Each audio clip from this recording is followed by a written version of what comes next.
Hello students, starting from where we have left in the last class, we will be starting with metallic character.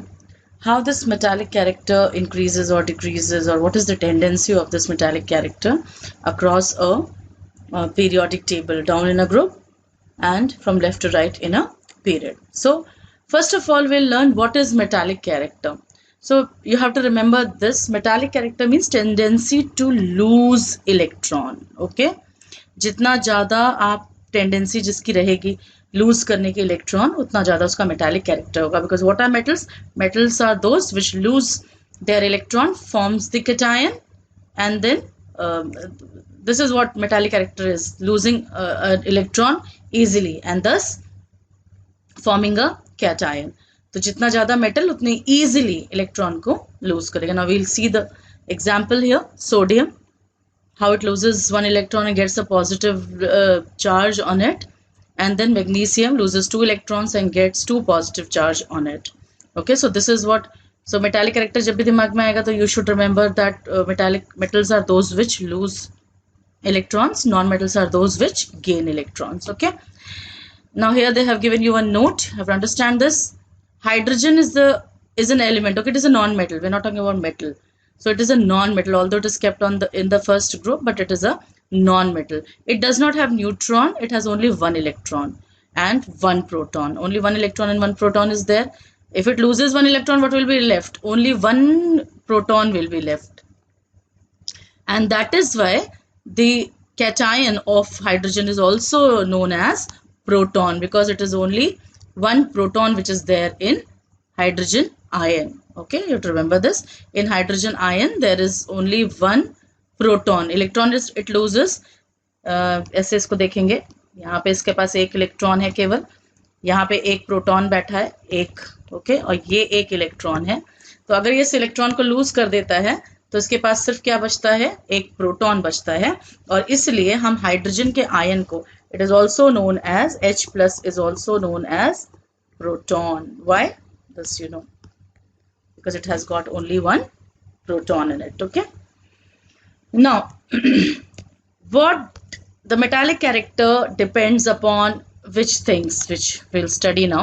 Metallic character depends upon atomic size and nuclear charge. First we will see what happens with atomic size. जितना ज़्यादा size बड़ा होगा, ठीक है, जितना ज़्यादा size बड़ा होगा उतना कम न्यूक्लियर चार्ज होगा. Suppose there is an atom which has got only one this thing, okay, 2 shells it has got. तो क्या हो रहा है, ये शेल जो है इसका जो चार्ज है, न्यूक्लियर चार्ज है शेल पे, जो लास्ट वाला शेल है वो ज़्यादा रहेगा.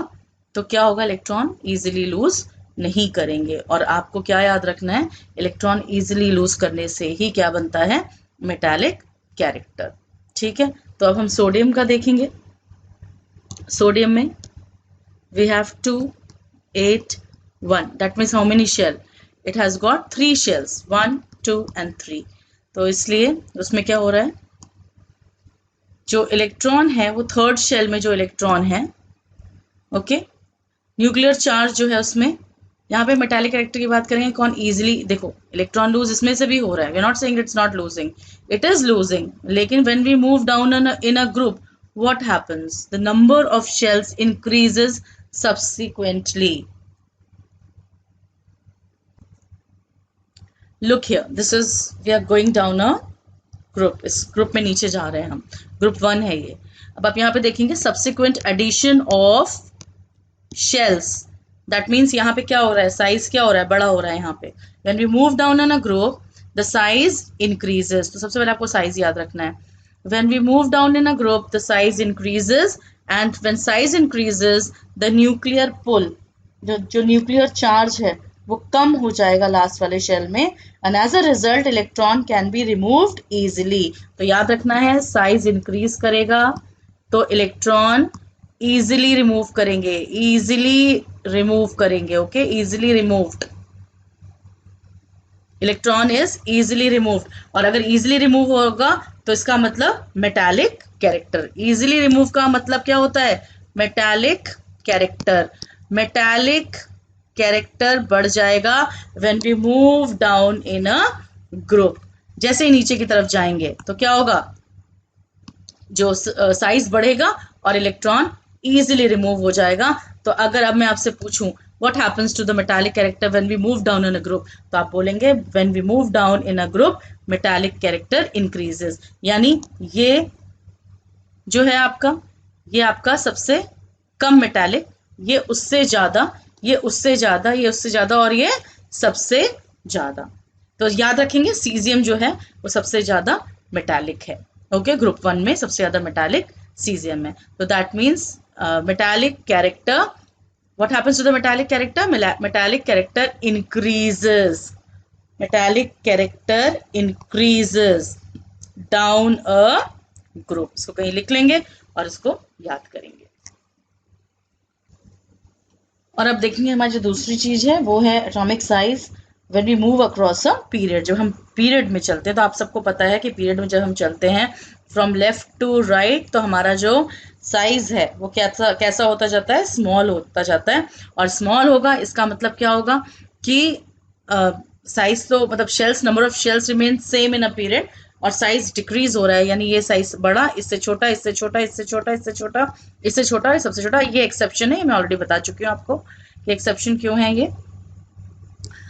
तो इसमें क्या होगा, इसमें electron will not be easily removed because atomic size decreases. Okay, तो जब atomic size when you move across a period the nuclear pull increases and due to this increase thus the atomic size decreases and hence element cannot lose electron easily। तो क्या होगा metallic character को, metallic character decreases okay from left to right in a period। एक period में जब हम left to right चलेंगे इन a period, तो जो मेटालिक कैरेक्टर है, मेटालिक कैरेक्टर वो कैसा हो जाएगा, वो हो जाएगा डिक्रीज हो जाएगा। Metallic character decreases left to right in a period, across a period moving from left to right. तो ये इस तरह से इसको ध्यान रखेंगे। ओके, तो अब हमने देख लिया कि nuclear charge and atomic size, how they interfere into the properties of being metallic and non metallic. Now यहाँ पे इसको अंडरलाइन कर लेंगे, न्यूक्लियर चार्ज इज greater, जितना ज्यादा न्यूक्लियर चार्ज उतना ज्यादा force exerted by the nucleus on the electron of the outermost orbit, this makes it difficult to remove the electron। So if nuclear charge is more, it is difficult to remove the electron and thus the metallic character decreases। तो nuclear charge के साथ कैसा है, nuclear charge increases, metallic character decreases। okay, atomic size increases, metallic character increases। इसको अच्छे से याद कर लेंगे। now coming up to this thing, now you should know what is a reducing agent। we've already explained you and you have to remember जो class 9th में आपको पढ़ाया था मैंने, oil and rig, याद है ना। तो what is oil? oil is oxidation is loss of electrons and reduction is gain of electrons। तो जहां पे loss of electron होगा वहां पे oxidation होगा, और जहां पे gain of electron होगा वहां पे रिडक्शन होगा। याद हो गया।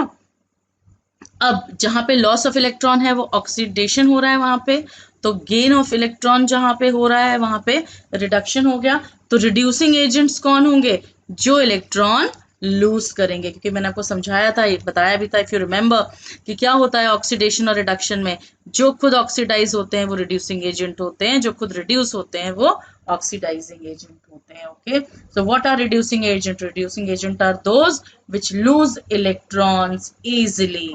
तो इसका मतलब मेटल क्या होंगे, मेटल होंगे good reducing agent. Good reducing agent क्यों होंगे, क्योंकि वो खुद कैसे होते हैं, oxidize. Metals lose electron. Okay, metal जो है वो क्या करता है, लूज कर देता है इलेक्ट्रॉन, और क्या बनाता है, कैटायन बनाता है, और इस तरीके से दे आर ऑक्सीडाइज्ड, है ना। ऑक्सीडाइज हो रहा है, लॉस ऑफ इलेक्ट्रॉन, ऑक्सीडाइज हो रहे हैं। तो जो खुद ऑक्सीडाइज होता है वो क्या होता है, रिड्यूसिंग एजेंट। उल्टा होता है ना उसका, जो खुद रिड्यूस होता है वो ऑक्सीडाइजिंग एजेंट। तो मेटल्स क्या होंगे, मेटल्स होंगे गुड रिड्यूसिंग एजेंट। और जितना जितना ज्यादा इजीली इलेक्ट्रॉन को लूज करेगा उतना ज्यादा वो रिड्यूसिंग एजेंट होगा। Greater the tendency to lose electron, stronger is the reducing agent. तो मेटालिक कैरेक्टर समझ में आ गया. Now we are moving forward to non metallic character. What are non metals? Non metals which gain electron. Okay, what are non metals which have tendency to gain electron in order to attain the octet state. Okay, तो non metals जो होते हैं वो gain करते हैं electron. और आपको बताया था मैंने स्टार्टिंग में कि जो गेन करते हैं इलेक्ट्रॉन वो आपके उनके लास्ट शेल में 5, 6 और 7 इलेक्ट्रॉन्स होते हैं. तभी तो 5 वाला 3 इलेक्ट्रॉन्स गेन करके ऑक्टेट बनाएगा, 6 वाला 2 गेन करेगा, 2 गेन करके ऑक्टेट बनाएगा, और 7 वाला 1 गेन करके ऑक्टेट बनाएगा. So they gain 3, 2 and 1 electron respectively. Okay, to attain the octet. तो अब नॉन मेटालिक कैरेक्टर का क्या होगा? Non metallic character also depends upon both the things, atomic size and nuclear charge. जितना छोटा एटम होगा उतना वो ज़्यादा उसके ऊपर क्या होगा? न्यूक्लियर चार्ज होगा. तो जब वो बाहर वाले शेल को अपनी तरफ खींच रहा है तो इलेक्ट्रॉन्स को भी अच्छे ईजिली उसको गेन करेगा. ओके, जो न्यूक्लियर चार्ज है, जो पुल है, that will pull the electron towards itself. It is very easy to add the electron to the subsequent shell. So atomic size small होगा तो more non-metallic character होगा. Okay, smaller the atomic size, greater is the. इसी तरह से इसको याद करेंगे और लिखेंगे भी कि एटॉमिक साइज से कैसे इसको डिफरेंशिएट करेंगे नॉन मेटल और मेटल को. कि एटॉमिक साइज अगर बड़ा होगा तो क्या होगा? इजिली इलेक्ट्रॉन रिमूव हो जाएगा. एटॉमिक साइज छोटा होगा तो क्या होगा? Greater the nuclear pull and the tendency to gain electron is more and thus the element becomes more non metallic by nature. तो स्मॉलर साइज रहेगा, ऊपर से जब नीचे आते हैं तो साइज बढ़ जाता है. तो इसमें नॉन मेटालिक कैरेक्टर डिक्रीज करेगा जब नीचे जाएंगे. Okay, non metallic character decreases down a group, को भी हम देखेंगे. न्यूक्लियर चार्ज आपको समझ में आ गया. जितना ज्यादा न्यूक्लियर चार्ज उतना इजीली इलेक्ट्रॉन ऐड हो जाएगा, गेन हो जाएगा, और उतना ज्यादा non metallic character of the element. ठीक है, तो अब डाउन इन अ ग्रुप हमारा क्या होगा? डाउन इन अ ग्रुप देखेंगे हम. ये रहा हमारा डाउन इन अ ग्रुप. जब ये ग्रुप 14 का उन्होंने एग्जाम्पल लिया तो ऊपर जो है सबसे ज्यादा नॉन मेटल, और नीचे की तरफ जब जाएंगे तो धीरे धीरे मेटालिक कैरेक्टर इंक्रीज हो जाएगा. लेकिन अगर हम हैलोजन्स की बात करें, ओके, जो हमारा हैलोजन ग्रुप है, अगर हम उसकी बात करें तो हैलोजन की हम बात करें, हैलोजन ग्रुप की, तो fluorine, chlorine, bromine and iodine. सबसे ऊपर फ्लोरीन है जब हम नीचे जा रहे हैं ग्रुप में, और नीचे की तरफ चलते जा रहे हैं तो इस तरीके से. उसके बाद एसिटाइन भी है नीचे. लेकिन अब अगर मैंने आपको बोला कि जितना छोटा साइज, इसमें सबसे छोटा साइज किसका होगा? इसमें सबसे छोटा साइज होगा फ्लोरीन का. ओके, क्योंकि नीचे जब जाते हैं तो साइज इंक्रीज होता है. इसका उससे बड़ा होगा, इसका उससे बड़ा होगा, इसका सबसे बड़ा होगा. तो जब छोटा साइज होता है तो उसमें कौन सा कैरेक्टर सबसे ज्यादा होता है? Non metallic character. इसका मतलब सबसे स्ट्रॉन्ग नॉन मेटल कौन है? फ्लोरीन है. सबसे स्ट्रॉन्ग नॉन मेटल फ्लोरीन है. सबसे स्ट्रॉन्ग मेटल वहां पे हमने क्या पढ़ा था? सीजियम. याद है आपको? सीजियम. जब हम डाउन द ग्रुप जाते हैं तो फर्स्ट ग्रुप में हमारा सीजियम होता है. फ्रांसियम इसलिए नहीं लेते हैं क्योंकि वो थोड़ा रेडियो एक्टिव है, तो उसकी जो प्रॉपर्टीज हैं वो अभी अननोन है. तो हम सीजियम को ही मानते हैं कि वो सबसे नीचे है. और इसका मतलब जो वो सबसे ज्यादा मेटालिक है. ओके, सबसे ज्यादा मेटालिक है सीजियम.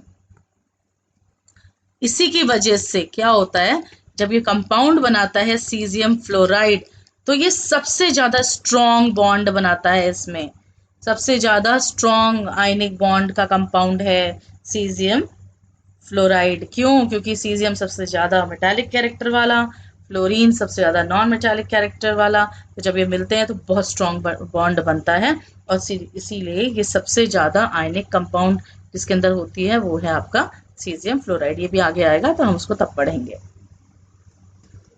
तो हमने डाउन इन ग्रुप देख लिया कि नॉन मेटालिक कैरेक्टर डिक्रीज हो रहा है, नीचे जा रहे हैं. ऊपर सबसे ज्यादा नॉन मेटल, और नीचे जब नीचे की तरफ जा रहे हैं तो मेटालिक कैरेक्टर इंक्रीजेस.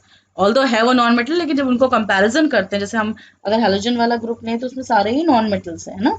लेकिन जो ज्यादा नॉन मेटल है वो है फ्लोरीन, फिर उससे कम नॉन मेटल जो है वो क्लोरीन, फिर उससे कम ब्रोमीन, और उससे कम आयोडीन, और इस तरीके से चलता है हमारा नॉन मेटालिक कैरेक्टर. तो फिर से एक बार रिवाइज कर लेते हैं. Metallic character increases down a group and non metallic character decreases down a group. Okay, अब पीरियड में क्या होता है?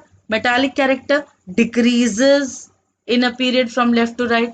लेकिन नॉन मेटालिक कैरेक्टर क्या करता है? इंक्रीजेस. इंक्रीजेस क्यों इंक्रीज कर रहा है? क्योंकि आपका क्या हो रहा है यहाँ पे, जैसे ही आप एक पीरियड में लेफ्ट टू राइट चलना शुरू करते हैं तो गेन इलेक्ट्रॉन की टेंडेंसी ज़्यादा हो जाती है। क्यों? क्योंकि अभी मैं यहाँ पिछले में पढ़ा था कि साइज जो है वो पीरियड में जब हम चल रहे हैं इस तरीके से, तो साइज क्या हो रहा है? डिक्रीज हो रहा है, साइज इज डिक्रीजिंग। और जब साइज डिक्रीज होगा तो क्या होगा? न्यूक्लियर पुल ज़्यादा होगा, इजीली ऐड हो जाएगा इलेक्ट्रॉन। इजीली ऐड हो जाएगा इलेक्ट्रॉन तो क्या होगा? लूज नहीं हो रहा है, ऐड हो रहा है, तो नॉन मेटालिक कैरेक्टर इंक्रीज होगा। तो जैसे ही अब ये वाला हम देख लेंगे थर्ड पीरियड को, sodium, magnesium, aluminium, silicon, phosphorus, sulphur and chlorine. तो इसमें क्या होगा? जैसे ही हम मूव करेंगे फ्रॉम लेफ्ट टू राइट, कौन सा कैरेक्टर बढ़ जाएगा? Non metallic character increases. इसको याद करने का एक तरीका ये भी है कि लेफ्ट हैंड साइड में पीरियोडिक टेबल के सारे मेटल्स हैं, राइट की तरफ जाते हैं तो आपके हेलोजन ग्रुप्स नॉन मेटल्स आ जाते हैं। तो इस तरीके से देखेंगे, ये मेटल और ये non-metal. Okay, sodium is a metal and chlorine is a non-metal. So as you move from left to right, the trend changes from metal then metalloids to non-metal, and thus across the period जब हम चलते हैं तो क्या होता है? Atomic size decreases, non-metallic character increases due to nuclear charge, because nuclear pull also increases. Okay. फिर अभी हमने जो रिड्यूसिंग एजेंट वाला पढ़ा था उसी का उल्टा आ गया, non metals are oxidizing agent, metals were reducing agent, non metals are oxidizing agent.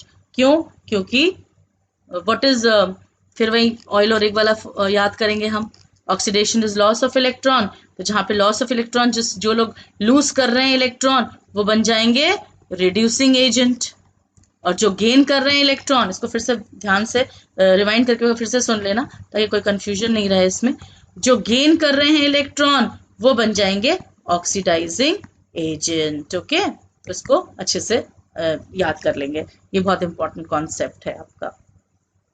फिर आ गया हमारा नेचर ऑफ ऑक्साइड। जो नेचर ऑफ ऑक्साइड है, जो ऑक्साइड्स बनेंगे पीरियड में, वो किस तरीके से बनेंगे वो भी हम इसको स्टडी करेंगे यहाँ पे। ये देखेंगे हम, थर्ड ही इन्होंने पीरियड दिया, थर्ड पीरियड का एग्जांपल दिया। थर्ड पीरियड के जितने भी एलिमेंट्स हैं उनको ऑक्सीजन के साथ इन्होंने कंपाउंड बनाया है, ऑक्साइड्स बनाए हैं और बताया है कि कैसा होगा। इसको बस आपको याद कर लेना है कि क्या होगा nature of oxide. Always remember, जो मेटालिक ऑक्साइड्स होते हैं वो बेसिक होते हैं। ओके, ये याद करेंगे, metallic oxides are basic, metal oxides are basic in nature, और उसी जगह से नॉन मेटालिक हो जाएंगे। Non metallic are ionic acidic, non metallic are acidic, non metallic oxides are acidic, याद कर लेंगे इसको। तो उसी तरीके से जब ये है, ये आपका देख लो मेटल का ऑक्साइड है तो बेसिक होगा, और बेसिसिटी जो है धीरे धीरे जैसे जैसे चल रहे हैं तो वो क्या हो रहा है? एसिडिक कैरेक्टर बढ़ रहा है। तो आप क्या बोलेंगे? The basic nature of oxide decreases. जब हम इसमें चलेंगे लेफ्ट टू राइट तो क्या होगा? Basic nature of oxides decreases, और जब हम डाउन चलेंगे ग्रुप में तो क्या होगा? तो basic nature of oxides increases. Okay, basic nature increase करेगा। अब वो वही ध्यान रखेंगे, मेटालिक ऑक्साइड्स क्या होते हैं भाई? मेटल्स जब ऑक्साइड्स बनाते हैं तो वो कैसा ऑक्साइड होता है? वो बेसिक होता है नेचर में, और जब नॉन मेटल ऑक्साइड जो बनाता है वो एसिडिक होता है नेचर में। और इसी तरीके से when you move from left to right in a period, the basic character decreases, it turns into more acidic। लेकिन अगर आप नीचे जा रहे हैं ग्रुप में ऊपर से नीचे तो बेसिक कैरेक्टर और इंक्रीज करता जाता है, क्योंकि नीचे और स्ट्रॉन्ग मेटालिक ऑक्साइड बन जाता है। ठीक है, तो ग्रुप में जब नीचे जाएंगे तो और स्ट्रॉन्ग मेटालिक ऑक्साइड बनेगा, तो इसलिए जो हमारा बेसिक नेचर है वो इंक्रीज हो जाएगा when we move down a group. Reactivity कैसी रहेगी? जो आपको पता ही है, पहला जो हमारा ग्रुप है, फर्स्ट ग्रुप, वो सबसे ज़्यादा रिएक्टिव है, बहुत ज़्यादा रिएक्टिव है, जिसको हम बोलते हैं एल्कली मेटल्स। उससे कम रिएक्टिव है हमारा second group, that is alkali earth metals. लेकिन जैसे जैसे हम आगे बढ़ते हैं पीरियड में लेफ्ट टू राइट, तो रिएक्टिविटी धीरे धीरे, जो लूज करने की इलेक्ट्रॉन की जो टेंडेंसी है वो क्या होती जाती है? कम होती जाती है। इसको याद कर लेंगे, greater the tendency to lose electron greater is the reactivity. Okay, तो जब हम एक पीरियड में चलते हैं तो क्या होता है? ये वाला जब हम पीरियड में चलेंगे तो सोडियम बहुत रिएक्टिव है, फिर यहाँ पे क्लोरीन बहुत रिएक्टिव है ना, लेकिन ये इलेक्ट्रॉन लूज कर रहा है और इसकी तरफ जब बढ़ते हैं तो इलेक्ट्रॉन गेन करने शुरू हो जाते हैं। तो वही इन्होंने यहाँ पे लिखा है कि across a period from moving from left to right in a period, the chemical reactivity of element first decreases and then increases. पहले डिक्रीज होगी क्योंकि देखो ये सबसे ज्यादा रिएक्टिव, ये सबसे ज्यादा रिएक्टिव, ओके सोडियम और क्लोरीन मानेंगे, ऑक्साइड अभी भूल जाएंगे इसमें इस एग्जाम्पल में। तो सोडियम सबसे ज्यादा रिएक्टिव है, क्लोरीन सबसे ज्यादा रिएक्टिव है, बीच वाले थोड़े कम रिएक्टिव है। तो आप क्या याद रखेंगे कि रिएक्टिविटी पहले इंक्रीज करेगी, फिर डिक्रीज करेगी और फिर इंक्रीज करेगी। ओके तो फर्स्ट इट डिक्रीजेस, यहाँ पे सबसे ज्यादा रिएक्टिव है, डिक्रीज डिक्रीज डिक्रीज डिक्रीज और यहाँ पे आके इंक्रीज हो जाएगा। तो reactivity first decreases and then increases. और जब नीचे जाएंगे तो क्या होगा, जब नीचे सबसे ज्यादा मेटालिक है तो क्या होगा, इंक्रीज होगी। ओके इंक्रीज डाउन ना। तो पीरियड में जब चलेंगे तो इस तरीके से हो जाएगा, मोस्ट रिएक्टिव मेटल, फिर उससे कम रिएक्टिव, उससे कम रिएक्टिव, उससे कम रिएक्टिव, फिर धीरे धीरे रिएक्टिविटी उससे कम और ये बहुत ज्यादा रिएक्टिव नॉन मेटल इंक्रीज हो रहा है। ओके तो इस तरीके से पीरियड में डाउन इन अ ग्रुप। मैंने बताया अगर मेटल्स की बात करें तो मेटालिक कैरेक्टर इंक्रीज करेगा नीचे, क्योंकि सबसे ज्यादा reactive metal is at the bottom of group 1। ये भी मैंने बताया था, सीजियम सबसे ज्यादा मेटालिक। तो tendency to lose electron increases down the group. Okay तो metallic character increases and reactivity of metal increases down the group. लेकिन नॉन मेटल्स का क्या होगा, नॉन मेटल सबसे ज्यादा नॉन मेटल कौन है, फ्लोरीन है, ऊपर है। नीचे की तरफ जाएंगे तो नॉन मेटल कैरेक्टर डिक्रीज हो रहा है, तो इसलिए the chemical reactivity of non metal decreases on going down the group, क्योंकि it depends upon the tendency to gain electron. इसको एक बार कंफ्यूज होने की बजाय इसको बैठ के एक बार खाली कॉपी पे लेके इस चीज को सॉर्ट आउट करेंगे, लिख के देखेंगे कि whether you have understood the phenomenon of reactivity, then metallic character, non metallic character etcetera. Okay ये आपको कुछ भी याद नहीं करना है इसमें, you don't have to learn the values. Okay याद रखेंगे इसको, इसकी वैल्यूज आपको याद नहीं करनी है, बस आपको क्या याद करना है, melting and boiling points of metal decreases on going down the group, बस ये लाइन याद करनी है इसमें। Okay metallic character and boiling points of metal decreases on going down the group, ये याद करना है इसमें। और क्या याद करना है, melting and boiling point of non metal increases on going down the group. जब ग्रुप में आप नीचे जाएंगे तो melting and boiling point non metal का इंक्रीज होगा और मेटल का डिक्रीज होगा। ओके बस इस दो लाइन को आपको लर्न कर लेना है, बाकी इसमें कोई भी वैल्यूज आपको याद नहीं करनी है। ठीक है same here, what happens to the melting point when you move across the period, इस तरह क्वेश्चन आता है तो इस तरह का बस आपको ये लाइन याद होनी चाहिए कि आपका जो melting point and boiling point है इंक्रीजेस और फिर decreases. Okay and then density across a period increases to the maximum then slightly decreases, decrease may be noticed। कोई भी वैल्यू याद नहीं करनी है इसमें। ओके वैल्यूज याद नहीं करनी है। Down a group density of element increases gradually, इस तरीके से आपको सिर्फ ये लाइंस इसमें याद करनी है। ओके तो यहाँ तक जो भी हमने भी स्टडी किया, this was just a revision of class 9 because everything else you have already studied in class 9। Okay now the new topic starts which you should understand if you are studying for the first time, what is ionization potential। अब पहले तो सबसे पहले इसके नाम है आपको याद करना है, इसके तीन नाम आपको याद करना है। ionization potential is also known as ionization energy and it is also known as ionization enthalpy, so three things, and what is it abbreviated as IE, that is ionization energy, it is abbreviated as IE। now we know that the electrons of an atom are attracted by the nucleus, ये मैं पहले बता चुकी हूँ कि electrons के ऊपर कौन सा चार्ज है, नेगेटिव चार्ज है, और न्यूक्लियस के ऊपर कौन सा चार्ज है, पॉजिटिव चार्ज है। तो क्या होता है, जैसे ये पॉजिटिवली चार्ज हमारा न्यूक्लियस है और ये इलेक्ट्रॉन जो है हमारा नेगेटिवली चार्ज है, तो ये इसके ऊपर क्या करेगा, एक अट्रैक्शन लगाएगा। ठीक है अट्रैक्शन लगाने की वजह से ये इलेक्ट्रॉन अट्रैक्टेड रहेगा towards the nucleus. Now suppose I want to remove this electron, इस इलेक्ट्रॉन को यहाँ से निकालना है मुझे, तो मुझे क्या ओवरकम करना पड़ेगा, मुझे ये जो अट्रैक्शन है न्यूक्लियस का ऑन द इलेक्ट्रॉन, ये इसको ओवरकम करना पड़ेगा। एंड दस to overcome this attraction we have to supply, we have to give, we have to provide some energy। ठीक है कॉन्सेप्ट समझ में आ गया। हमें इलेक्ट्रॉन रिमूव करना है लास्ट वाले शेल से, वैलेंस शेल से। ठीक है जो भी लास्ट शेल होगा उसमें से हमें इलेक्ट्रॉन निकालना है बाहर, और ताकि इलेक्ट्रॉन क्यों निकालना है हमें, क्योंकि हमें उसे केटायन बनाना है। ओके तो इसमें क्या होगा, हमें क्या उसको देना पड़ेगा, we have to give some energy, और जब हम एनर्जी देते हैं तो आप याद रखिएगा दो तरह की एनर्जी होते हैं। एक तो हमारा होता है जो एनर्जी हम देते हैं सिस्टम को, और दूसरा जो energy is given out by the system. तो आप याद रखिएगा जो एनर्जी एब्जॉर्ब होती है या जो एनर्जी गिवन होती है उसको हम बोलते हैं पॉजिटिव एनर्जी, और that is positive and that is endothermic. तो यहाँ पे हम क्या कर रहे हैं, हम एनर्जी दे रहे हैं, we are providing the energy to the atom, and thus this energy is taken by the system and then the electron is removed.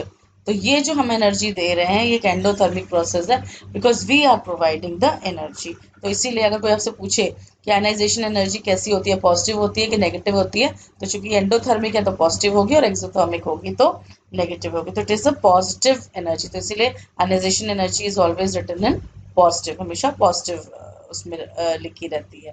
ठीक है, अब समझेंगे कि डेफिनेशन क्या कह रही है। इसकी डेफिनेशन बहुत इंपॉर्टेंट है। लास्ट इस 2020 का जो हमारा बोर्ड एग्जाम था उसमें हमारा इलेक्ट्रोनेगेटिविटी का डेफिनेशन आई है, तो डेफिनेशन इंपॉर्टेंट है। तो हम इसको देखेंगे क्या है हमारी डेफिनेशन। हमारी डेफिनेशन कहती है कि the energy required to remove an electron from a neutral isolated gaseous atom. अब जब आप डेफिनेशन याद करेंगे तो कीवर्ड्स आएंगे डेफिनेशन में, and these are the keywords. Neutral word क्यों यूज किया है, क्योंकि न्यूट्रल इसलिए यूज किया क्योंकि हमें उस पर्टिकुलर एटम की जो भी टेंडेंसी है वो देखनी है। अगर हम ग्रुप ऑफ एटम की देखेंगे तो एक टोटल अमाउंट हो जाएगा, तो हमें समझ में नहीं आएगा। तो हम क्या करेंगे, एक अलग से उस एटम को बाहर निकाल लेंगे, और जब बाहर निकालेंगे उस एटम को तो वो न्यूट्रल हो जाएगा, अलग कर लेंगे उसको। जो अलोन करेंगे तो वो गैशियस स्टेट में ही होता है, वो सॉलिड और लिक्विड में तो कंबाइंड स्टेट में होता है या एक बहुत सारे ग्रुप के साथ होता है। तो जब न्यूट्रल करेंगे तो वो गैशियस एटम होगा। तो उस डेफिनेशन को करेक्ट करने के लिए हम पहले यूज करेंगे आइसोलेटेड मीन्स उसको अलग कर लेंगे, अलोन कर लेंगे, और अलोन करेंगे तो गैशियस फॉर्म में ही होगा। और उसको अभी वो न्यूट्रल है क्योंकि अभी उसमें से इलेक्ट्रॉन लूज नहीं हुआ है, न्यूट्रल है वो। उस न्यूट्रल एटम को सपोज हम वो एम ले लेते हैं, where M can be any element. तो इस एलिमेंट को, इस एटम ये मतलब जो भी मेटल है या जो भी एलिमेंट है, इसका जो ये एक एटम है, इस एटम को हम क्या करेंगे, आइसोलेट करेंगे, गैशियस फॉर्म में इसको रखेंगे क्योंकि गैशियस अलोन रहता है।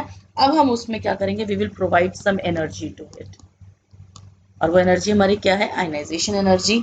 और तब हमें क्या मिलेगा, हमें मिलेगा एक कैटायन मिलेगा, हमें एक कैटायन मिलेगा क्योंकि ये एनर्जी हमने इसको दे दी है, इस एटम को दे दी है, ताकि ये हमें अच्छे से इलेक्ट्रॉन को निकालने दे। Okay, so this you have to learn the energy required to remove an electron from a neutral isolated gaseous atom, और उसको किस में कन्वर्ट करना है, उसको एक पॉजिटिवली चार्ज्ड गैशियस आयन में। चूंकि ये गैशियस एटम था तो गैशियस आयन बनेगा, तो गैशियस आयन में इसको हमें कन्वर्ट करना है, and that energy is known as ionization potential या आयनाइजेशन एनर्जी या आयनाइजेशन एंथैल्पी या फर्स्ट आयनाइजेशन एनर्जी। अब ये फर्स्ट आयनाइजेशन एनर्जी का कॉन्सेप्ट अभी आपके सिलेबस में नहीं है 10th में, बट थोड़ा सा एक इंट्रोडक्शन मैं दे देती हूँ कि पहला इलेक्ट्रॉन अगर आप निकालेंगे तो फर्स्ट आयनाइजेशन एनर्जी, फिर उसके बाद उसी एटम में से दूसरा इलेक्ट्रॉन निकालेंगे तो सेकेंड आयनाइजेशन एनर्जी, तीसरा निकालेंगे तो third ionization energy.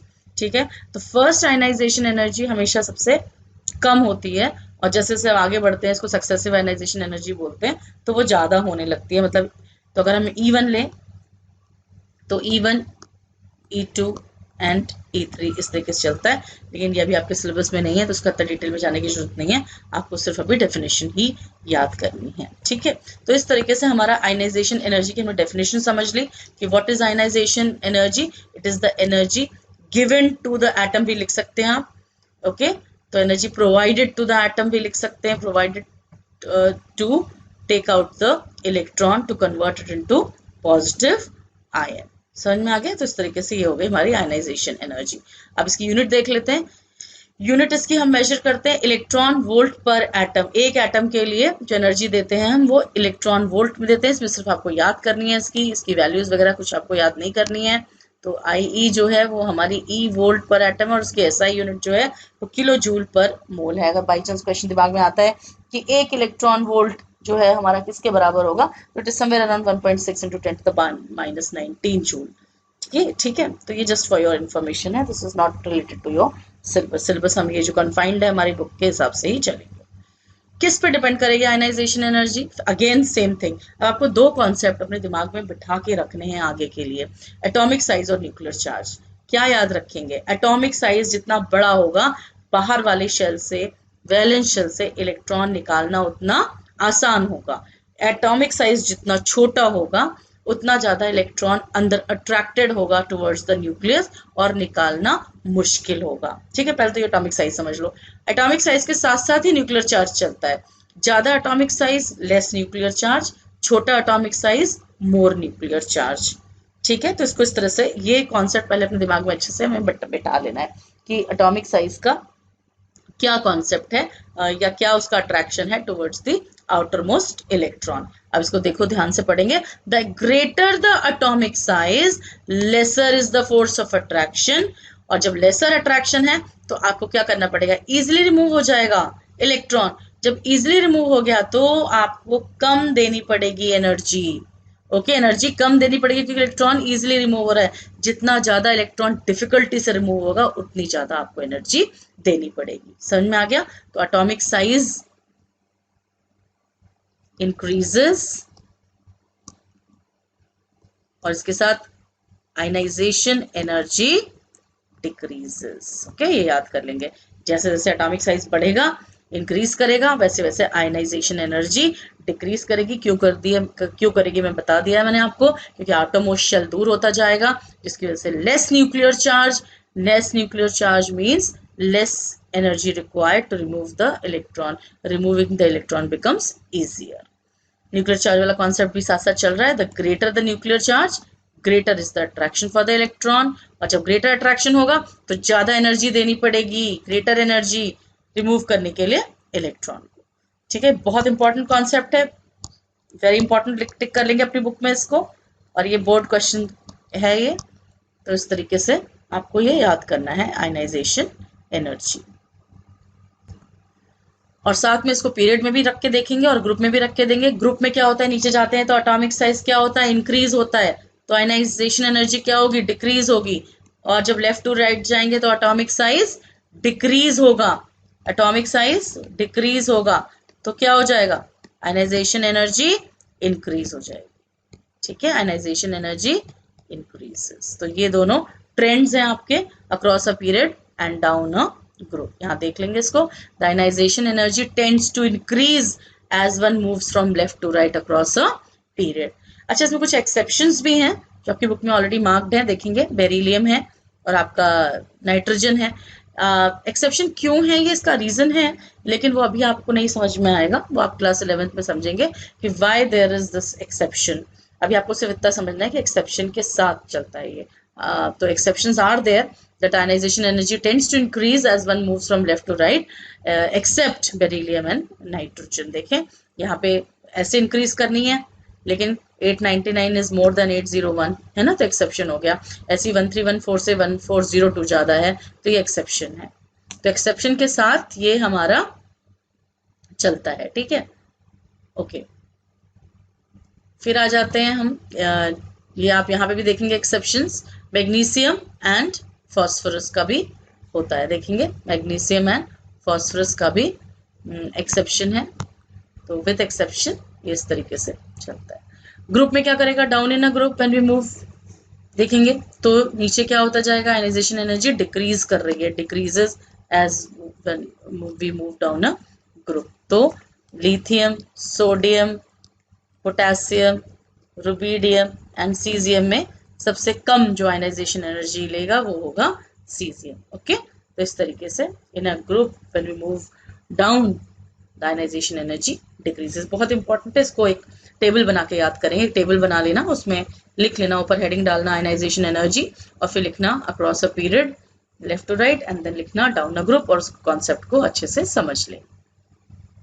Helium will have the highest ionization energy while caesium will have the lowest. ये भी आ सकता है क्वेश्चन, तो इंपॉर्टेंट कर लेंगे कि सबसे ज्यादा आयनाइजेशन एनर्जी किसमें है और सबसे कम आयनाइजेशन एनर्जी किसमें है, although units are not required. Okay, so metals usually have low IE क्योंकि इजीली रिमूव कर सकते हैं आप इलेक्ट्रॉन, इजीली इलेक्ट्रॉन को रिमूव कर सकते हैं मेटल में। मेटल्स का मतलब ये है कि those who loses electron easily, so metals usually have low IE whereas non metals have high IE। Okay अब आ जाते हैं सेकेंड कॉन्सेप्ट पे, जो है हमारा इलेक्ट्रॉन अफिनिटी और इलेक्ट्रॉन गेन एंथैल्पी। अफिनिटी मतलब love. Now someone is in love with electron, it needs that electron badly. तो जैसे ही उसको वो इलेक्ट्रॉन मिलेगा तो वो खुश हो जाएगा, okay, it will be happy and it will release some energy, okay, so the energy which is released while converting a neutral gaseous isolated atom into negatively charged gaseous ion। अब क्यों ये हमने न्यूट्रल यूज किया, क्यों gaseous use किया, ये मैं already पहले ही बता चुकी हूँ आपको, फिर से बता देती हूँ। न्यूट्रल क्योंकि अभी उसके ऊपर कोई चार्ज नहीं है, ठीक है, अभी लॉस या गेन नहीं हुआ इलेक्ट्रॉन का। गैशियस मतलब उसको हमने आइसोलेट किया है, अकेला किया है, तो वो हमने उसको, इसलिए वो गैशियस स्टेट में है। अगर हम मुझे उसकी प्रॉपर्टी पढ़नी है, सपोज किसी चीज़ की प्रॉपर्टी मुझे जाननी है कि ये क्या करेगा, ये इसमें ये होगा, या ये आयनाइजेशन एनर्जी के बारे में स्टडी करनी है, कोई प्रॉपर्टी स्टडी करनी है, तो मुझे उस पर्टिकुलर एटम के बारे में पता करना होगा। नॉट इन ग्रुप, लिक्विड्स में और सॉलिड में दे आर इन ग्रुप। तो हम उसको जब गैशियस उसमें लाते हैं स्टेट में, तो वो थोड़ा दूर दूर हो जाते हैं atoms, so we can study them easily. तो यहाँ पे हमने उसको गैशियस बनाया, आइसोलेट किया। अब उसमें से हमने एक इलेक्ट्रॉन दे दिया, तो जैसे ही उसने वो इलेक्ट्रॉन गेन किया तो क्या हो जाएगा, वो क्या बन जाएगा, चार्ज उस पर आ जाएगा नेगेटिव। यहाँ पे जो एग्जांपल दिया है वो मान लीजिए कोई X एक न्यूट्रल गैशियस एटम है और उसको हमने एक इलेक्ट्रॉन दे दिया, उसने गेन कर लिया वो इलेक्ट्रॉन, तो वो क्या बन जाएगा, वो बन जाएगा X minus, where X can be any element, okay. तो इस तरीके से आप जब इलेक्ट्रॉन रिलीज हो रहा है, यहाँ पे एनर्जी रिलीज हो रही है, तो जो रिएक्शन होगा वो एक्सोथर्मिक होगा। और मैंने भी बताया था ऊपर भी कि एक्सोथर्मिक रिएक्शन है तो आपका नेगेटिव उस पर आएगी, इसीलिए जो वैल्यू होती है EA की वैल्यू होती है, इसीलिए वो हम उसको नेगेटिव में लिखते हैं। ये देखिए यहाँ पे लिखा हुआ है कि electron affinity is -349 kilojoule per mole. तो यूनिट उसकी सेम रहेगी, एक एटम पे इलेक्ट्रॉन वोल्ट पर एटम। लेकिन सपोज अगर आपको ये निकालना है कि एक मोल ऑफ एटम में कितनी एनर्जी होगी, तो that will be kilojoule per mole. तो इस तरीके से हम इसको डिफाइन करेंगे। फिर से एक बार डेफिनेशन पे जाते हैं। The amount of energy released given out while converting a neutral gaseous isolated atom into negatively charged gaseous ion or anion by the addition, ये कीवर्ड है addition of electron, electron add कर दिया हमने, तो इसको हम बोलते हैं इलेक्ट्रॉन अफिनिटी। ये बिल्कुल ऑपोजिट है हमारा आयनाइजेशन एनर्जी का। वहां पे हमने क्या किया था, एनर्जी गिवन था अंदर, अब we have given the energy to remove the electron, और यहाँ पे क्या हो रहा है, to add the electron. When we add the electron the energy is released, तो वो है आपकी इलेक्ट्रॉन अफिनिटी, और दूसरा नाम है उसका इलेक्ट्रॉन गेन एंथैल्पी। थोड़ा सा डिफरेंस है इसमें, वो हायर क्लासेस में आपको पता चलेगा, ओके। अब इलेक्ट्रॉन अफिनिटी का ट्रेंड देखेंगे हम पीरियड में और ग्रुप में। फिर तो वही दो चीज जो मेजर हम स्टडी कर रहे हैं, एटॉमिक साइज और न्यूक्लियर चार्ज। अब इसमें फिर समझना है आपको, एटॉमिक साइज, जितना छोटा एटम का साइज होगा, जो बाहर वाला जो इलेक्ट्रॉन है वो बहुत ज़्यादा अट्रैक्टेड है, तो वो क्या कर रहा है, उसके ऊपर इतना ज़्यादा न्यूक्लियर चार्ज है कि वो बाहर वाले इलेक्ट्रॉन को भी अपनी तरफ अट्रैक्ट कर रहा है, प्रोटॉन जो अंदर प्रोटॉन्स हैं, और उसकी वजह से इजीली ऐड हो जा रहा है इलेक्ट्रॉन। तो छोटा एटॉमिक साइज है, बहुत ज़्यादा अट्रैक्शन है वैलेंस शेल पे, और उस अट्रैक्शन की वजह से electron can be easily added. और जब इजीली ऐड हो रहा है तो उसका मतलब वो क्या करेगा, जितना ज़्यादा इजीली इलेक्ट्रॉन ऐड होगा उतना ज़्यादा एनर्जी रिलीज होगी, ओके, उतनी ज़्यादा एनर्जी रिलीज होगी। तो यहाँ पे इलेक्ट्रॉन अफिनिटी क्या होगी, it will be more, it will be greater. तो बस इसको याद कर लेना, atomic size small, nuclear charge या न्यूक्लियर पुल मोर, ठीक है, इफेक्टिव अट्रैक्टिव फोर्स बहुत ज़्यादा, और जिसकी वजह से इलेक्ट्रॉन्स,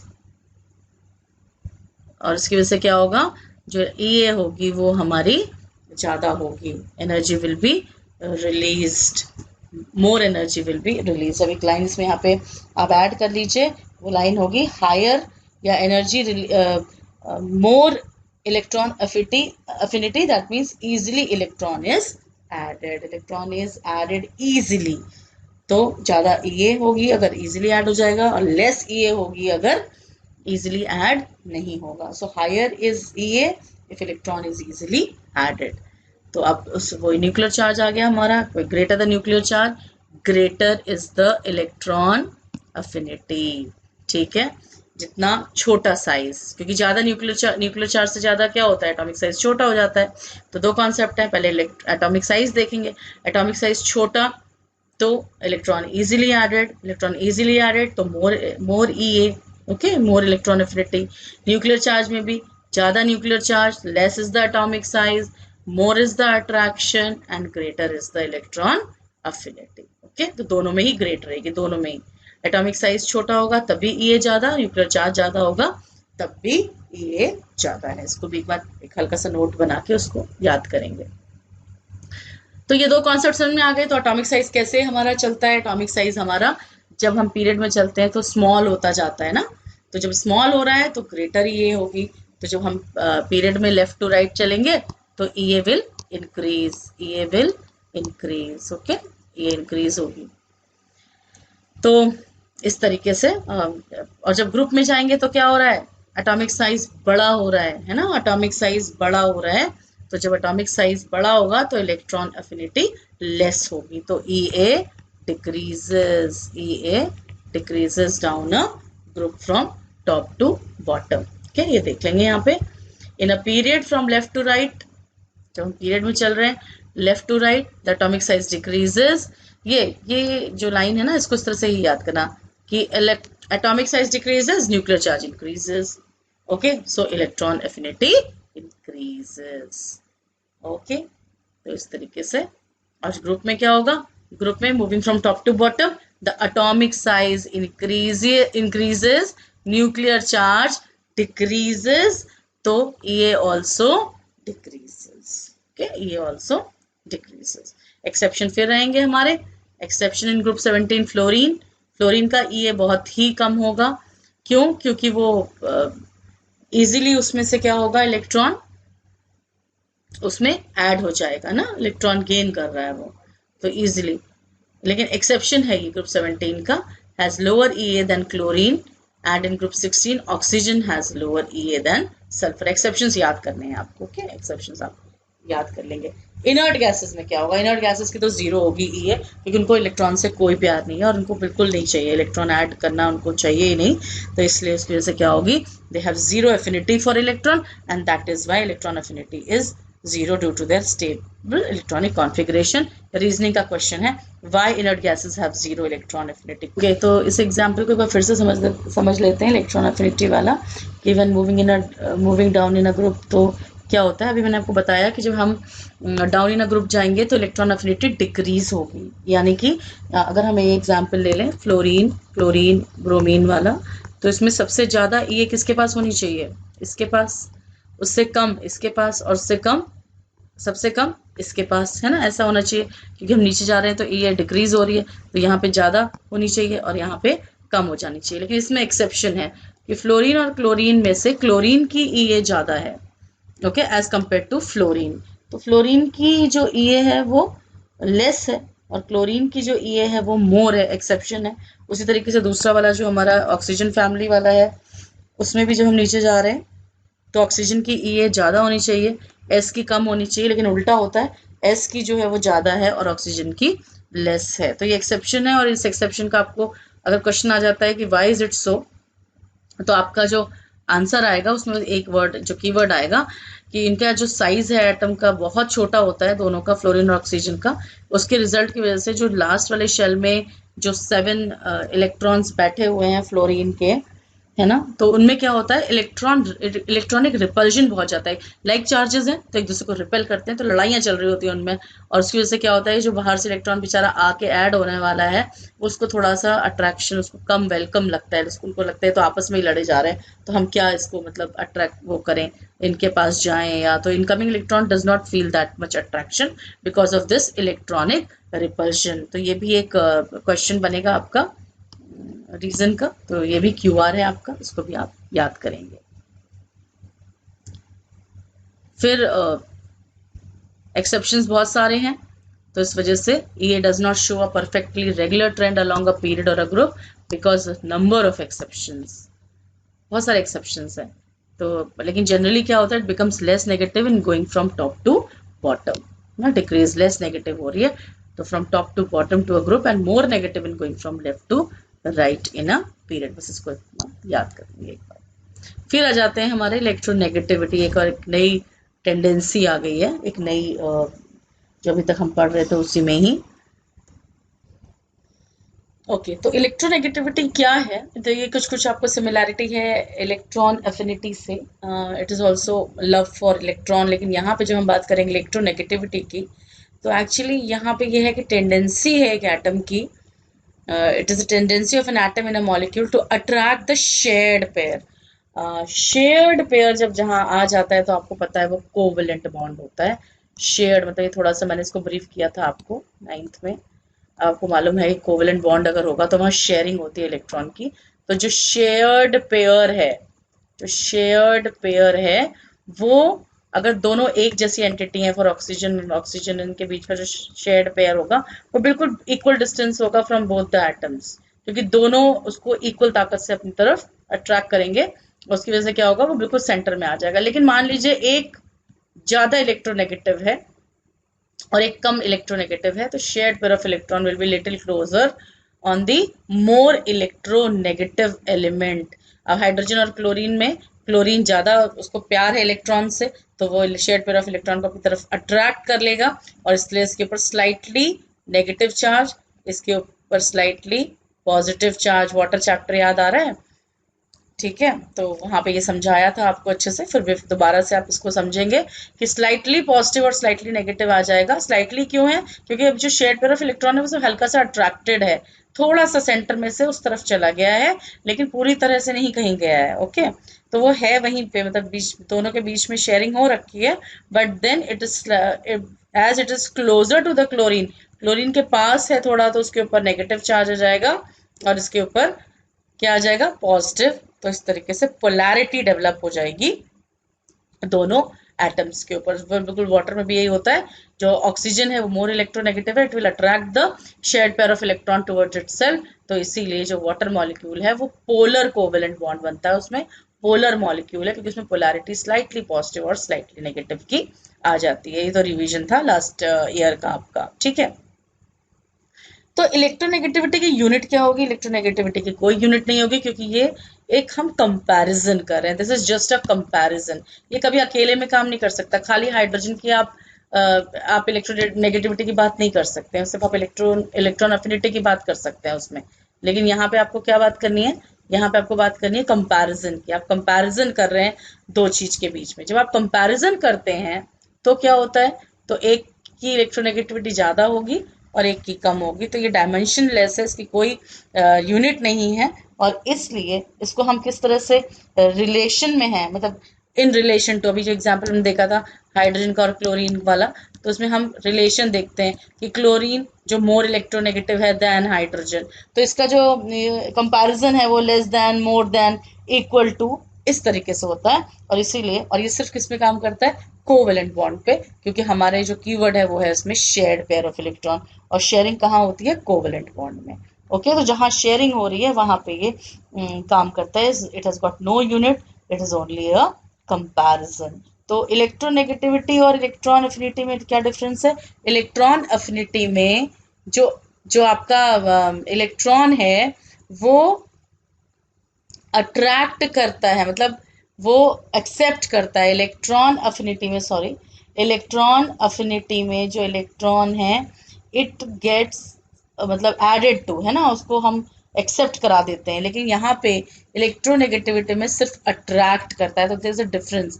इसको याद कर लेंगे, ई ए इलेक्ट्रॉन अफिनिटी और ई एन इलेक्ट्रोनेगेटिविटी। यहाँ पे अट्रैक्शन हो रहा है, सॉरी यहाँ पे एक्सेप्शन हो, एक्सेप्ट कर रहा है, वो एक्सेप्ट कर रहा है इलेक्ट्रॉन को, और यहाँ पे सिर्फ अट्रैक्ट कर रहा है, तो डिफरेंस है दोनों में, ठीक है। लगता है एक जैसा है लेकिन ऐसा है नहीं। इसमें हम एग्जाम्पल देखेंगे, एक एग्जाम्पल मैं आपको बताना चाहती हूँ फ्लोरीन का और क्लोरीन का। ओके, फ्लोरीन जो है वो बहुत अच्छे तरह से इलेक्ट्रॉन को अट्रैक्ट करता है, लेकिन एक्सेप्ट उतना अच्छा नहीं करता है। अभी हमने पीछे पढ़ा था, साइज छोटा है। ओके, क्लोरीन जो है वो इलेक्ट्रॉन को एक्सेप्ट बहुत अच्छे से करता है, लेकिन अट्रैक्ट फ्लोरीन जितना नहीं करता है। ओके, तो एक्सेप्ट करना और अट्रैक्ट करना दो अलग अलग चीज है। वो अभी हमने ऊपर पढ़ा भी था कि क्यों था फ्लोरीन और क्लोरीन में एक्सेप्शन क्यों है, साइज छोटा है फ्लोरीन का, इसलिए इट इज जो ये है वो थोड़ी सी लेस हो जाती है एज कम्पेयर टू क्लोरीन। तो ये दोनों डिफरेंस है आपका इलेक्ट्रोनेगेटिविटी में और एन में। बाकी बहुत सारे डिफरेंसेस हैं कि कोवेलेंट बॉन्ड के लिए ही होती है हमारी इलेक्ट्रोनेगेटिविटी, और हमारा जो इलेक्ट्रोनेगेटिव है उसकी कोई यूनिट नहीं है, क्योंकि वो एक सिर्फ कंपैरिजन है, एक डायमेंशनलेस प्रॉपर्टी है, और एक नेट रिजल्ट, एक टेंडेंसी बताता है कि कौन ज़्यादा अट्रैक्ट कर रहा है उसको, कौन कम अट्रैक्ट कर रहा है। बहुत सारे स्केल्स बनाए गए कि किस तरीके से हम इसको स्टडी करेंगे, लेकिन जो सबसे अच्छा माना गया स्केल है वो लिनस पॉलिंग ने बनाया था। तो इन्होंने क्या बताया था कि हाईएस्ट वैल्यू इलेक्ट्रोनेगेटिविटी की फ्लोरीन की है। ओके, तो याद रखेंगे इलेक्ट्रोनेगेटिविटी में फ्लोरीन हाईएस्ट है और इलेक्ट्रॉन अफिनिटी में क्लोरीन हाईएस्ट है। ओके, और लोएस्ट किसकी है, सीजियम की। ओके, लोएस्ट किसकी है, सीजियम की। तो हाईएस्ट और लोएस्ट वैल्यू आपको याद करनी है। To learn this important mark करके इसको लर्न करें। सेम चीज एटॉमिक साइज, जितना बड़ा साइज होगा उतनी ज़्यादा इलेक्ट्रोनेगेटिविटी लेस होगी। क्यों? क्योंकि बड़े उसकी होने की वजह से किस पर डिपेंड करता है, न्यूक्लियर चार्ज पे। जितना छोटा एटम उतना ज़्यादा न्यूक्लियर चार्ज, उतना ज़्यादा अट्रैक्शन, और उतना ज़्यादा अट्रैक्शन तो उसमें क्या होगा, इलेक्ट्रॉन को अट्रैक्ट ज़्यादा करेगा। तो इसका मतलब ज़्यादा इलेक्ट्रोनेगेटिव होगा। इलेक्ट्रोनेगेटिव ज़्यादा होगा तो इसका मतलब शेयर्ड पेयर को अपनी तरफ ज़्यादा अच्छे से अट्रैक्ट करेगा।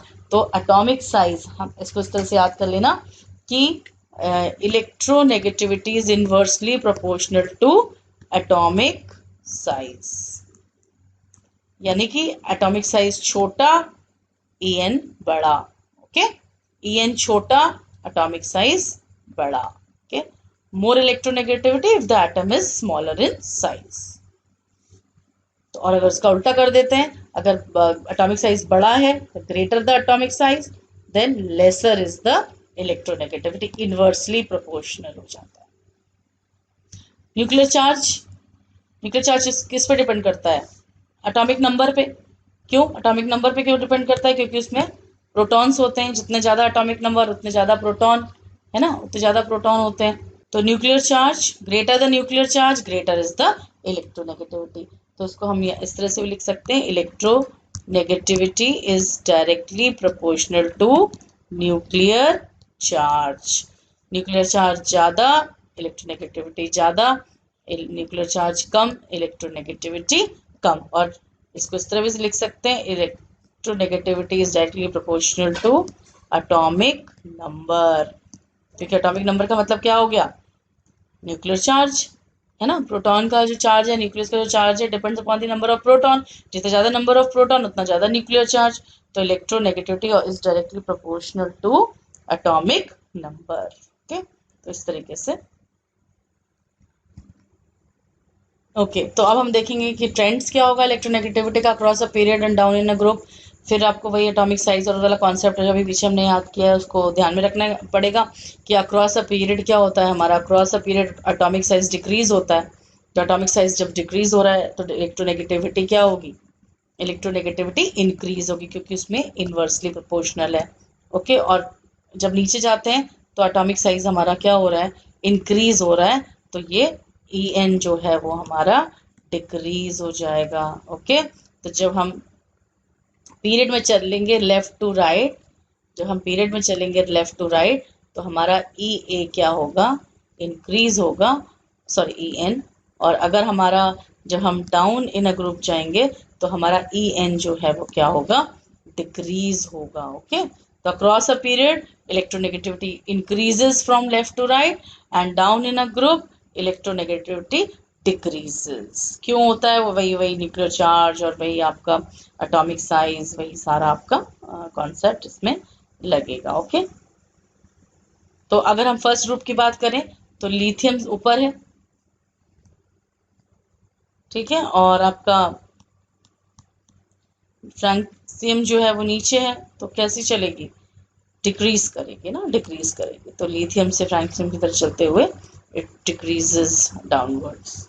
नोबल गैसेस का कंप्लीट ऑक्टेट है, तो उनकी कोई टेंडेंसी नहीं है, तो do not have tendency to attract electron, तो उनकी कोई इलेक्ट्रोनेगेटिविटी नहीं है।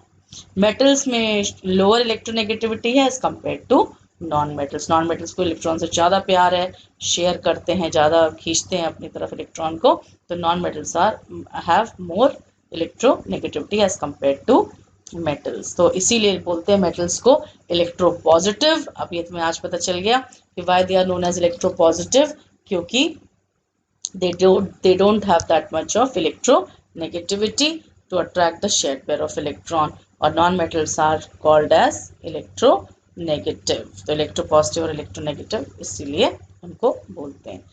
फिर इस सेकेंड पीरियड का जो हमारे एलिमेंट्स हैं वो रिस्पेक्टिव अपने ग्रुप में थोड़ी से डिफरेंट रहते हैं। जैसे थर्ड पीरियड तो हमारा समराइज करता था सारी प्रॉपर्टीज़ को, इसीलिए उनको टिपिकल एलिमेंट कहते हैं। जो सेकंड पीरियड है वो अपने ग्रुप से थोड़े से उनकी प्रॉपर्टीज़ थोड़ी सी अलग होती हैं। बिकॉज रीज़न क्या है, तो रीजनिंग का क्वेश्चन है ये।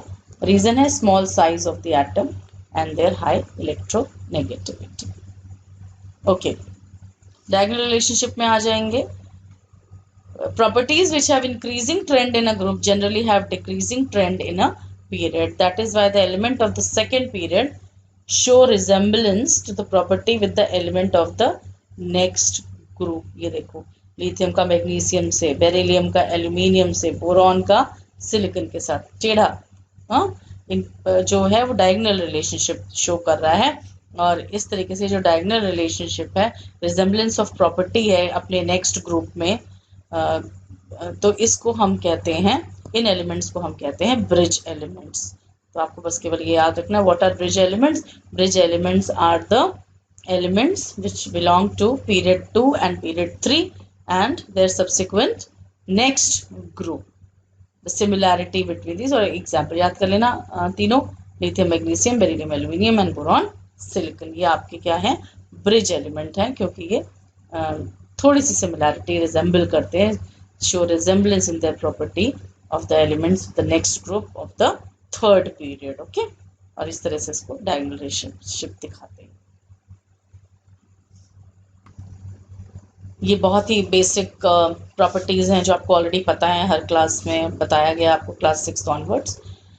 एटॉमिक नंबर क्या होता है, it is equal to the number of protons और the number of electron present in the neutral atom.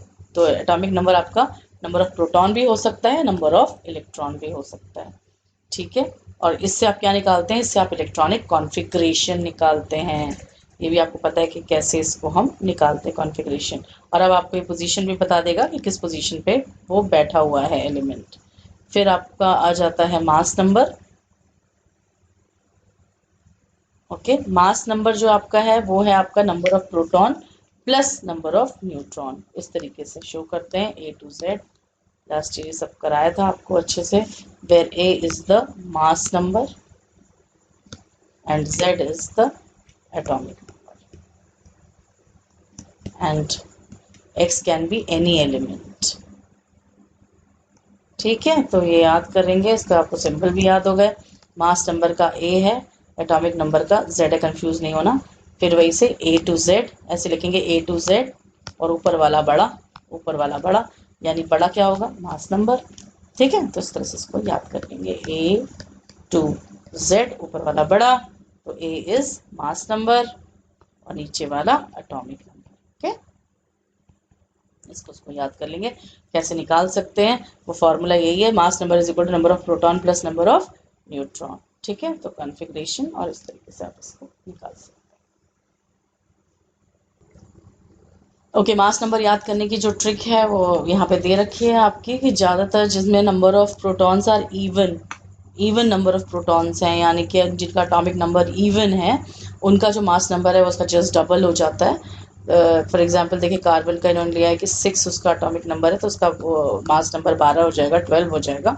Helium का 2 है तो 4 हो जाएगा।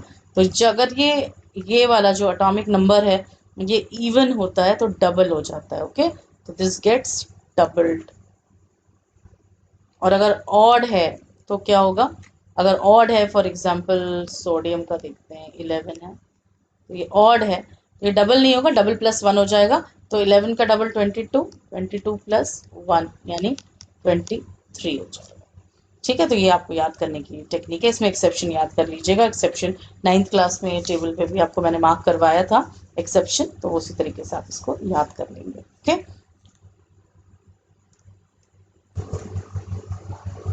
और एक और ये है, देखेंगे इसको कि एलिमेंट्स जिनका न्यूट्रॉन प्रोटॉन रेशियो, मतलब न्यूट्रॉन प्रोटॉन रेशियो ये समझेंगे, जैसे कि फॉर एग्जांपल आपने सोडियम लिया, तो सोडियम का 11 एटॉमिक नंबर है, तो और मास नंबर क्या होता है, number of proton plus number of neutron, तो ये 23 है, यानी इसमें प्रोटॉन होंगे करीब 12, तो नंबर ऑफ न्यूट्रॉन इसमें 12 होंगे और नंबर ऑफ प्रोटॉन इसमें होंगे आपके 11, है ना, तभी तो 23 आया दोनों को ऐड करने के बाद। तो अगर अब इनका रेशियो निकालूं एन अपॉन पी, तो एन अपॉन पी क्या होगा, एन अपॉन पी अप्रोक्सीमेटली 1 के बराबर होगा, नियर 1, अराउंड 1। तो ये ऐसे स्टेबल होते हैं, जिनका अराउंड 1 होता है वो स्टेबल होते हैं।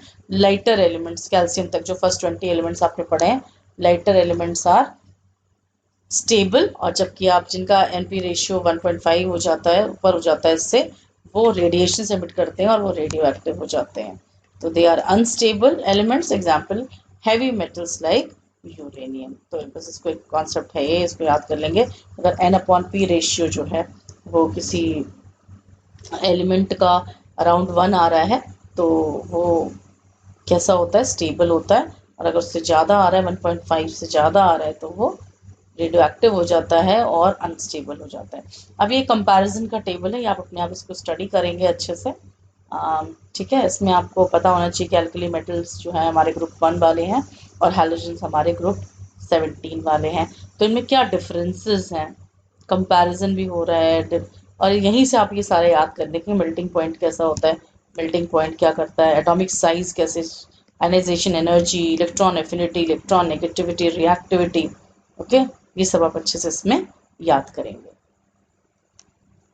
और ये सबसे इंपॉर्टेंट पार्ट है, वेरिएशन पीरियोडिक प्रॉपर्टी, इसी पे ही सारे क्वेश्चंस बनते हैं। ठीक है, क्वेश्चन जो बोर्ड में आते हैं वो यही आते हैं, what happens to the metallic character when we move in a period left to right, what happens to the electronegativity, इस तरीके से इसके सारी जो प्रॉपर्टीज हैं they are very very important. तो ये वेरी इंपॉर्टेंट मार्क करेंगे और ये पूरा टेबल अच्छे से याद कर लेंगे इसको। Thus we finish this first chapter, and whatever questions are given at the back of the book, they are very very important, that also you have to do, and then each and every line is important।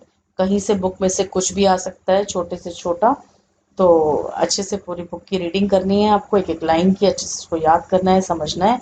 In case you don't understand any concept, I will open the group for some specific time, and then you can ask your queries. Please ask relevant questions, okay? And written work I will be telling you later on when we'll meet physically, when this period, lockdown period opens and we meet in the school, then I will tell you what important things you have to do in the copy. Meanwhile, just go through the videos, learn all the important concepts, whatever I have told you, and then we will start with the another chapter. Thank you.